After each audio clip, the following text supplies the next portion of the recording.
आज हम पढ़ने वाले हैं मस्तिष्क, लेकिन उससे पहले जान लेते हैं कि तंत्रिका तंत्र क्या होता है, क्योंकि तंत्रिका तंत्र का ही भाग होता है मस्तिष्क। तो नर्वस सिस्टम क्या होता है? इसके अंतर्गत सारे शरीर में महीन धागे के समान तंत्रिकाएं फैली रहती हैं। ये वातावरणीय परिवर्तनों की सूचनाएं संवेदी अंगों से प्राप्त करके विद्युत आवेगों के रूप में इनका द्रुत गति से प्रसारण करती है और शरीर के विभिन्न भागों के बीच में कार्यात्मक समन्वय स्थापित करती हैं।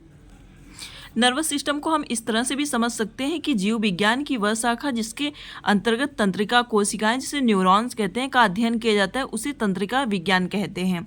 तंत्रिका तंत्र केवल जंतुओं में पाया जाता है, यह पौधों में नहीं पाया जाता है। और तंत्रिका कोशिकाएं जो न्यूरॉन सेल होते हैं, हमारे शरीर की सबसे लंबी कोशिकाएं होती हैं। इनकी लंबाई लगभग 1 मीटर होती है। तंत्रिका कोशिकाएं हमारे शरीर की एकमात्र ऐसी कोशिका होती है जिसमें जन्म के बाद विभाजन नहीं होता है, क्योंकि न्यूरॉन में जो है सेंट्रोसोम नहीं पाया जाता है, जिसके कारण कोशिका विभाजन नहीं होता है। ब्रेन में न्यूरॉन कोशिका से बना होता है और ब्रेन में जो होता है सेंट्रोसोम नहीं पाया जाता है। इसलिए एक बार यदि सिर में चोट लग जाती है तो वो ठीक होने की संभावना कम होती है, क्योंकि वहाँ पे कोशिका विभाजन नहीं होता है। सबसे ज़्यादा कोशिका विभाजन लीवर में होता है। मनुष्य का तंत्रिका तंत्र 3 भागों में विभक्त होता है: central nervous system, peripheral nervous system, autonomic nervous system. तो सेंट्रल नर्वस सिस्टम क्या होता है? तंत्रिका तंत्र का वह भाग जो संपूर्ण शरीर तथा स्वयं तंत्रिका तंत्र पर नियंत्रण रखता है, केंद्रीय तंत्रिका तंत्र कहलाता है। मनुष्य का केंद्रीय तंत्रिका तंत्र 2 भागों से मिलकर बना होता है। फर्स्ट है ब्रेन, दूसरा है स्पाइनल कॉर्ड होता है। तो ब्रेन को समझ लेते हैं। ब्रेन के 3 पार्ट होते हैं। पहला है अग्र मस्तिष्क, मध्य मस्तिष्क और पश्चिम मस्तिष्क। अग्र मस्तिष्क के भी 2 भाग होते हैं, सेरिब्रम और डाईएनसिफेलॉन होता है। और मध्य मस्तिष्क के 2 भाग होते हैं, कार्पोरा कार्डिजेमिना और दूसरा है सेरिब्रल पेंडिकल होता है।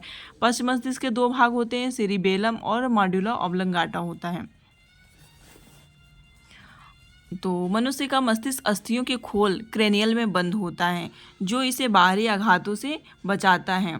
मतलब ये क्रेनियल जो होता है, ये जो हड्डी होता है उसके अंदर ये बंद होता है, ताकि बाहर से कुछ चोट लगे तो ये मस्तिष्क को बचा सके। मनुष्य का मस्तिष्क का वजन 1400 ग्राम होता है। सेरिब्रम जो कि अग्र मस्तिष्क का भाग है, सेरिब्रम का कार्य, यह मस्तिष्क का सबसे विकसित भाग होता है। यह बुद्धिमत्ता, स्मृति, इच्छा शक्ति, ऐच्छिक गतियों, ज्ञान, वाणी एवं चिंतन का केंद्र है। ज्ञानेंद्रियों से प्राप्त प्रेरणाओं का इसमें विश्लेषण एवं समन्वय होता है। तो एग्जाम में क्वेश्चन इस तरह से बन सकता है कि बुद्धिमत्ता, स्मृति का केंद्र कौन होता है? तो ऑप्शन में दे देगा सेरिब्रम, थैलमस, हाइपोथैलमस और सेरिबेलम। तो ऑप्शन में अगर पढ़े रहेंगे तो ही लगा सकते हैं सेरिब्रम है इसका आंसर, क्योंकि सेरिब्रम, सेरिबेलम और एक और है ना सेरिब्रल पेंडिकल, तीनों एक तरह से दिखने में लगते हैं। लगता है कि हाँ तीनों एक ही हैं, लेकिन बहुत डिफरेंट है तीनों में। ये जो सेरिब्रम होता है ये 2 अर्धगोलों से मिलकर बनता है, जो बीच में कार्पस कैलोसम इन 2 अर्धगोलों के दोनों भाग को जोड़ने का काम करता है। जो कार्पस कैलोसम होता है, ये 2 जो अर्धगोला होता है, सेरिब्रम जो है, 2 सेरिब्रम जो है इनको जोड़ने का काम करता है। सबसे बड़ा भाग जो होता है ये सेरिब्रम का ही होता है। मस्तिष्क का सबसे बड़ा भाग सेरिब्रम होता है। वह तंत्रिका कोशिका जो प्रमस्तिष्क के निचले भाग को जोड़ता है उसे कार्पस कैलोसम कहते हैं। जो सेरिब्रम है इसको प्रमस्तिष्क भी कहते हैं। नेक्स्ट आते हैं ये थैलमस, ये दर्द, ठंडा तथा गर्म को पहचानने का कार्य करता है। हाइपोथैलमस यह अंतःस्रावी ग्रंथियों से स्रावित होने वाले हार्मोन्स का नियंत्रण करता है और पोस्टीरियर पिट्यूटरी ग्रंथि से स्रावित होने वाले हार्मोन इससे स्रावित होते हैं। ये भूख, प्यास, ताप नियंत्रण, प्यार, घृणा आदि के केंद्र होते हैं। ब्लड प्रेशर, जल के उपापचय, पसीना, गुस्सा, खुशी आदि इसी के नियंत्रण में है। जो थैलमस होता है यह बाहरी दर्द का एहसास कराता है, जबकि जो हाइपोथैलमस होता है ये अंदरूनी दर्द का एहसास कराता है। नेक्स्ट आते हैं मध्य मस्तिष्क का ये भाग है, कार्पोरा क्वाड्रिजेमिना और सेरिबल पेंडिकल, ये मध्य मस्तिष्क का भाग होता है। और सबसे कम भाग मध्य मस्तिष्क का होता है, सबसे ज़्यादा भाग ये अग्र मस्तिष्क का होता है। और सबसे ज़्यादा भाग अग्र मस्तिष्क का, उसके बाद पश्चिम मस्तिष्क का, उसके बाद मध्य मस्तिष्क का। सबसे कम भाग मध्य मस्तिष्क का होता है। तो कॉर्पोरा कार्डिजेमिना के कार्य दृष्टि एवं श्रवण शक्ति पर नियंत्रण का केंद्र है। सेरिब्रल पेंडिकल के कार्य, इसे क्रूरा सेरिब्री क्यों कहते हैं? यह मस्तिष्क के अन्य भागों को मेरुरज से जोड़ता है। और सेरिबेलम, सेरिबेलम जो होता है पश्च मस्तिष्क का भाग होता है। यह शरीर का संतुलन बनाए रखता है एवं ऐच्छिक पेशियों के संकुचन पर नियंत्रण करता है। यह आंतरिक कान के संतुलन भाग से संवेदनाएं ग्रहण करता है।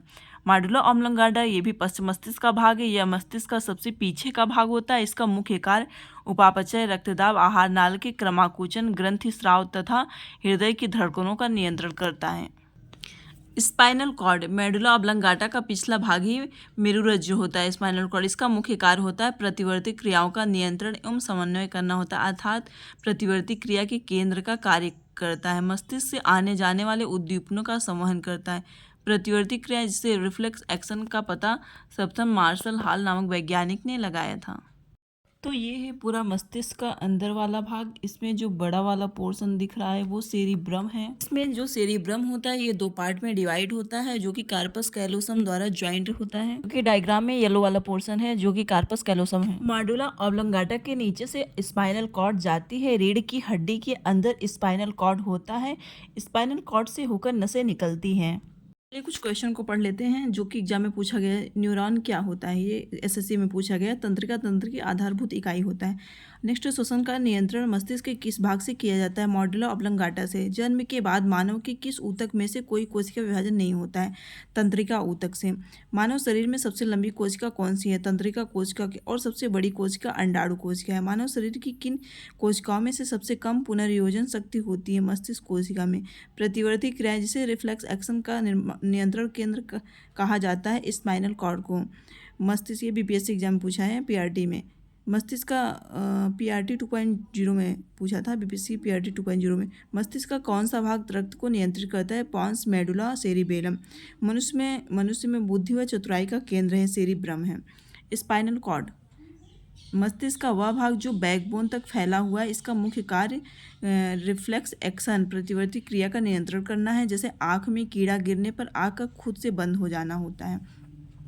ये माडुला ऑब्लंगाटा है, मस्तिष्क का सबसे पीछे का भाग होता है। यह मस्तिष्क का अंतिम भाग है। यह शरीर के अनैच्छिक क्रियाओं को नियंत्रित करता है, जैसे पाचन, श्वसन, ब्लड प्रेशर, वोमिटिंग आदि। हार्ट बीट को भी नियंत्रित करता है, ब्लड प्रेशर को भी नियंत्रित करता है।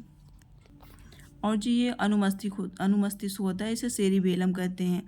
इसका भार 150 ग्राम होता है। इसे छोटा दिमाग भी कहते हैं। यह मस्तिष्क का दूसरा सबसे बड़ा भाग है जो कि पीछे होता है। यह शरीर की ऐच्छिक क्रियाओं का नियंत्रण करता है।